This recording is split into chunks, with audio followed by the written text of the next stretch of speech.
আসসালামু আলাইকুম প্রিয় ভাই বোনেরা, সকলে কেমন আছেন?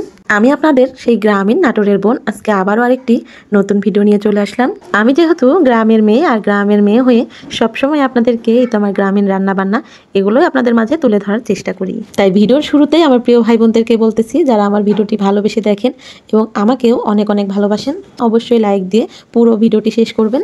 আর যে সকল আমার নতুন প্রিয় ভাই বোনেরা, শ্রদ্ধেয় আঙ্কেল আন্টিরা আমার ভিডিওটি ভালোবেসে দেখতেছেন কিন্তু এখনও সাবস্ক্রাইব করেননি, অবশ্যই সাবস্ক্রাইব করে আমার এভাবে পাশে থেকে যাবেন। এই তো রান্নার জন্য এখানে ছোট ছোট আলু আমি সিদ্ধ করে নিছি, এটা মাছ দিয়ে রান্না করব। রান্না করার জন্য একদম কেটে ধুয়ে একদম রেডি করে তারপরে ভিডিওটি স্টার্ট করেছি। যে মাছের মাথা, কানকোনটা বা মাছের পিস সেগুলো দিয়েই আমি আজকে আলু দিয়ে ঝোল রান্না করব। সিদ্ধ আলু দিয়ে এইভাবে রান্না করলে মাছ দিয়ে ভীষণ ভালো লাগে খেতে। আর এই তো মাছগুলোকে আমি ভেজে নেওয়ার জন্য আগে মশলা মাখিয়ে নিচ্ছি। আসলে প্রতিদিন অনেক কিছুই রান্না করা হয় বা অনেক কিছুই করা হয়, সব সময় সব কিছু ভিডিও করা হয় না, কারণ ভিডিও করতে গেলেও একটা লোক লাগে ভিডিও করার জন্য। আর যে কোনো কাজ গুছিয়ে তারপরে রান্না বান্না ভিডিও করা এগুলো করতে গেলে অনেক অনেক সময় লেগে যায়, যেটা সময়ের জন্য করা হয় না। আর এই তো আমার মাটির চুলায় রান্নাবান্না কিন্তু যেমন দেখতে সহজ মনে হয় তেমন কিন্তু সহজ না, অনেক বেশি কষ্টকর। তবে রান্না করলে অনেক বেশি খেতে মজা লাগে বা পরিবারের মানুষগুলো অনেক বেশি পছন্দ করে, সেই জন্য একটু কষ্ট হলেও ঝামেলা হলেও এই তো মাটির চুলায় সবসময় রান্নাবান্না করার চেষ্টা করি। রান্না করতে গেলেই আমার ছেলেরা অনেক সময় চুলার পাড়ে এসে বসে থাকে, ওদের আবার এই রান্নাবান্না দেখতেও ভালো লাগে। আবার এই তো চুলার পাড়ে যে এগুলা নাড়াচাড়া এগুলা এসে করে।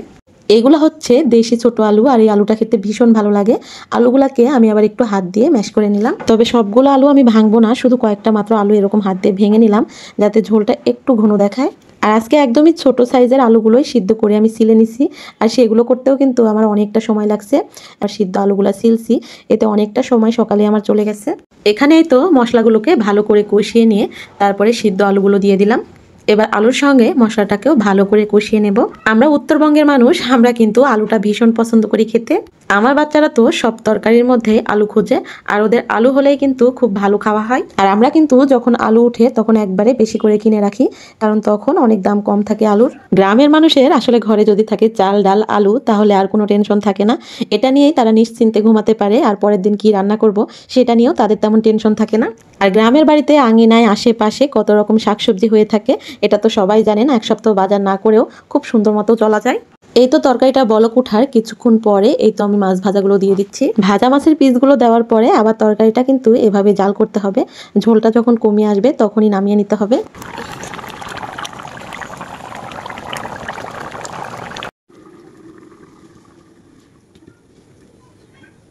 এবারে তো মাছের তরকারিটা নামিয়ে রেখেছিলাম, তার উপরে দিয়ে দিচ্ছি মশলার গুঁড়ো।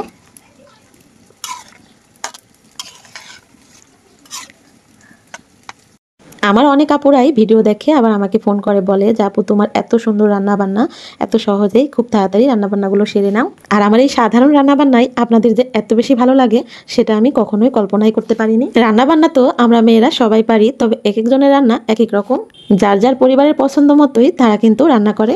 আমরা প্রতিটা গৃহিণীরাই কিন্তু চাই পরিবারের প্রিয় মানুষদেরকে তাদের পছন্দ মতো খাবারগুলো রান্না করে খাওয়াবো, আর তারা যেন আমাদের রান্নাগুলো খেয়ে অনেক বেশি প্রশংসা করে বা তৃপ্তি করে খেতে পারে, সেই চেষ্টাই আমরা রান্না করার চেষ্টা করি। আর তাদের কথা চিন্তা করে এত কষ্ট করে রান্না করার পরেও অনেক পরিবারের মানুষগুলোই কিন্তু তাদেরকে অনেক অনেক কথা শোনায়। আর রান্না এমন একটা জিনিস, প্রতিদিন কিন্তু একরকম রান্না কখনোই হয় না, একদিন একটু কম বেশি খারাপ ভালো হবে, কিন্তু এগুলো নিয়ে অনেক পরিবারের মানুষগুলো যেভাবে নারীদেরকে কথা শোনায়, এতে কিন্তু আমরা গৃহিণীরা, আমরা নারীরা অনেক বেশি কষ্ট পাই।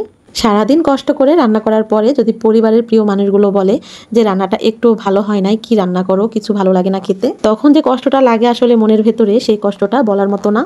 যাই হোক, আমার প্রিয় ভাই বোনদের সঙ্গে গল্প করতে করতে এই তো আমার রান্নাবান্না শেষ করে ফেলেছি। আমার রান্নাবান্না আপনাদের কাছে কেমন লাগলো সেটা কিন্তু কমেন্টের মাধ্যমে জানাতে ভুলবেন না। রান্নাবান্না শেষ করে এই তো সবাইকে খেতে দিচ্ছি, আমি পরে খাবো, আর বাচ্চাদেরকেও অনেক খিদা লেগে গেছে, ওরা ওদিকে খাবে আর আমি এদিকে আমার যা আরো কাজ কাম আছে সেগুলো সেরে নিতে পারবো।